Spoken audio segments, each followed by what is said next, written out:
Sri Kuberan TV நேயர்களுக்கு இனிய வணக்கங்கள். வணக்கம் துலாம் ராசி அன்பர்களே.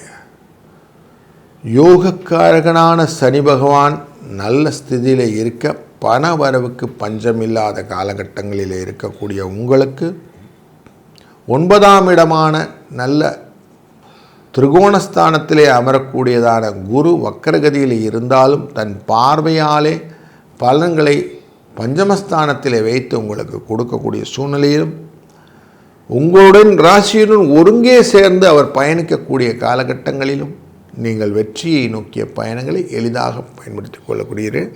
இந்த 23ஆம் தேதியிலிருந்து மார்ச் 1ஆம் தேதி வரைக்கூடிய பலன்களை நீங்கள் பார்க்க போகிறீர்கள்.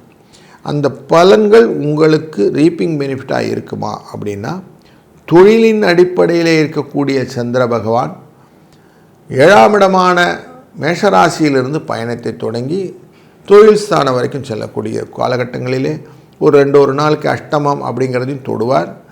அதனால் கொஞ்சம் பெரிய ஜிட்ரு இல்லாமல் பார்த்துக்கிறது நல்லது. சுவாச கோளாறுகளை கொஞ்சம் சரிப்படுத்திக் கொள்வது நல்லது. மனதிலே கொஞ்சம் கிளேசம் இருந்தால் கொஞ்சம் கூலாக இருக்கிறது நல்லது. வெற்றிகளின் இலக்குத்தான் நம்மளுடைய வாழ்க்கையிலே லட்சியமாக இருக்க வேண்டும். அதனால் ஊக்கம் இல்லாமல் இருப்பது தவறு.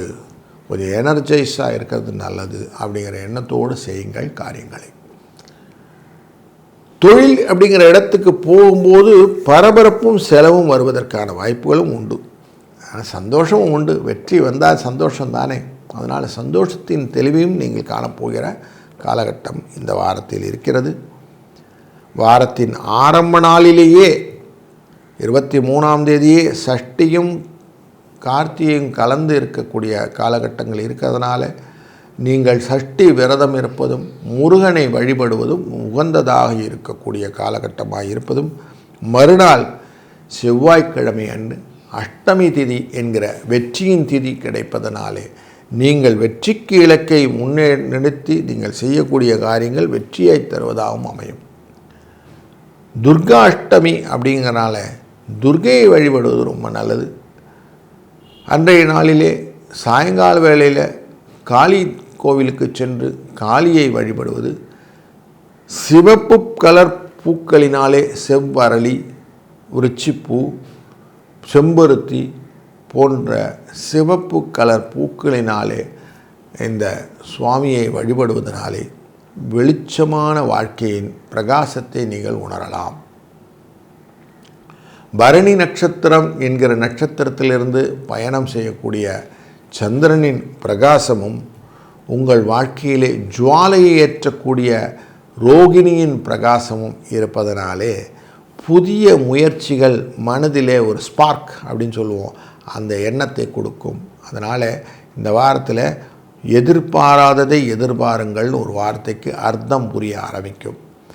அப்போ பாருங்கள், இந்த வாரம் கொஞ்சம் அலர்ட்டாக இருந்தீங்கன்னா நீங்கள் சில காரியங்களை அழகாக உங்களுடைய ஐடியாஸை, கற்பனையை, புத்தியை பயன்படுத்தி கொள்ள முடியும். அதனால் மற்றவர்களிலிருந்து மாறுபட்ட கோணத்திலே பார்க்கும் எண்ணம் உங்களுக்கு வருவதனாலே, முக்கியமாக அந்த மீடியா துறையில் இருப்பவர்களுக்கு கொஞ்சம் கற்பனை திறன் அதிகப்படுத்தக்கூடிய ஒரு நல்ல ஒரு வாரம் இது. விவசாயத்தில் இருக்கக்கூடியவர்களுக்கு விவசாயத்தில் அடுத்த பயிர் ஊடுபயிராக என்ன பண்ண வேண்டும் என்ற அந்த சந்தேகத்துக்கு நிவர்த்தியாகவும் கூடியது இந்த வாரம். கலைத்துறையிலே இருப்பவர்களுக்கு கலையின் அடிப்படையிலே என்ன விதமான கலைத்துறையை ஏற்படுத்தி கொள்ளலாம் என்கிற ஐடியாஸை கொடுக்கக்கூடியது. கல்வியிலே நிலைப்பாடு இல்லாமல் தவித்து கொண்டிருப்பவர்கள் நிலைப்பாடான ஒரு கல்வி. தொழிலிலே மாற்றம் வேணுமா வேணாமாங்கிறவர்களுக்கு ஒரு ஸ்டாண்டர்ட் ப்ரிஸ்கிரிப்ஷன் வந்து இப்படி நல்ல விஷயங்கள் எல்லாம் டக்குன்னு கிடைக்கக்கூடிய ஒரு நல்ல வாரத்தில் நீங்கள் அடியெடுத்து வைத்து விட்டீர்கள். அதனாலே இந்த வாரத்தினுடைய பலன் உங்களுக்கு பயனுள்ளதாக அமையட்டும். ஸ்ரீ குபேரன் டிவியை பார்த்தமைக்கு நன்றிகள். மேலும் இது போன்ற தகவல்களை தெரிந்து கொள்ள ஸ்ரீ குபேரன் டிவியை சப்ஸ்கிரைப் செய்யுங்கள். மறக்காமல் பெல் ஐக்கானை கிளிக் செய்யுங்கள்.